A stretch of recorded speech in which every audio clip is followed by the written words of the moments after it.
Hello guys dan Assalamualaikum, kembali lagi ke Berau. Jadi guys, ya dah lama dah tak buat. Jadi guys, yelah, dah lama tak buat. Jadi yelah, kali ni buat. Tapi tak tahulah nak balik kita nak dah berapa hari tak upload. Jadi guys, sebelum tu korang subscribe kalau korang suka video yang ini. Dan ya, next video ya. Jadi disebabkan aku nak buat sesuatu untuk korang yang pasal ada sinki yang sudah tidak digunakan sama sekali. Ya, korang boleh tengok sinki apakah itu. Yo. Dan ya guys, kita hai dulu lah. Hai. Ya. Hai, kita hai dulu ya. Jadi kita akan menunjukkan sesuatu yang menarik pasal komen blog. Pasal sinki inilah. Sinki ini paling teruk sekali ya. Korang boleh tengok sinki yang sudah ada tak way tu. Jadi kita tengok takway halfway tu. Ya, button. Yo, dia keluar air sendiri cuy. Ya guys, korang nak buat sesuatu pasal benda ni tak? Ya. Dan nak tunjuk button pun tu susah. Dah, jadi turun, bagi turun. Yo, hilang. Jadi guys, ya, korang boleh tengok kan pasal sinki tadi tu, dia keluar air terus bye. Yo, chill. Dan sebenarnya air tu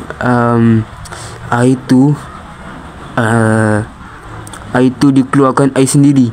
Macam mana nak buat tu? Lah, senang je. Daripada korang nak tahu, kita akan meneruskan untuk pergi tengok dia sekejap. Dan penunjuk pula. Dan jom kita akan meneruskan untuk tengok macam mana dia boleh buat sinki tu air dia keluar. Sebelum tu kita tunggu kamera sekejap ya. Ya guys, dah tukar kamera. Jadi guys, sebenarnya benda ni kecil saja. Ya. Jadi kita akan tengok signal dia dengan komen blok sekali. Korang boleh tengok bahawa dia ada sesuatu ya guys. Ini dia punya signal. Ya, dia punya signal dia lain macam ya.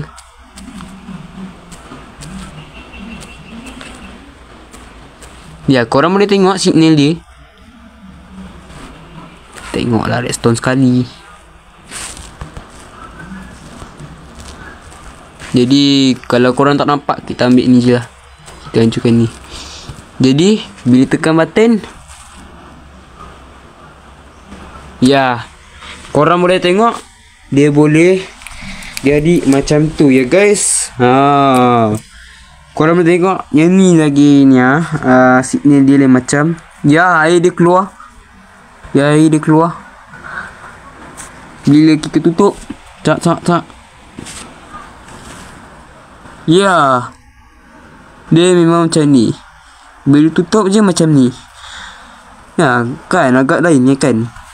Jadi dia signal dia tu dengan tu. Jadi aku akan bagi ke korang dia punya dia punya komen dia. Komen dia adalah test power block, caca, button press bla bla bla dah tu je. Lepas tu kita akan partikel Minecraft water drip particle bla bla bla je lah. Jadi sampai situ je lah. Ya, disebabkan dia punya ni kita tengok redstone apa tah, redstone kat sini, redstone torch. Ya, yang boleh menanti signal dia macam ni. Ya, aku akan stay kat sini. Korang akan screenshot ya. Okay, korang akan screenshot benda ni dalam masa 3, 2, 1. Korang dah screenshot? Kalau dah sila komen Dan ya, kita akan test dia punya ni dulu. Korang boleh tengok macam mana. Ya, air dia keluar. Dan tutup dia punya air. Oh, hilang air dia. Jadi sampai situ je lah guys. Ya, air dia senang sangat. Dia punya signal pun senang sangat juga. Jadi ya tak ya, kita sampai sini je lah. Bye bye ya. Bye bye. Tak sempat tu je lah, bye. Bye bye je lah. Bye bye.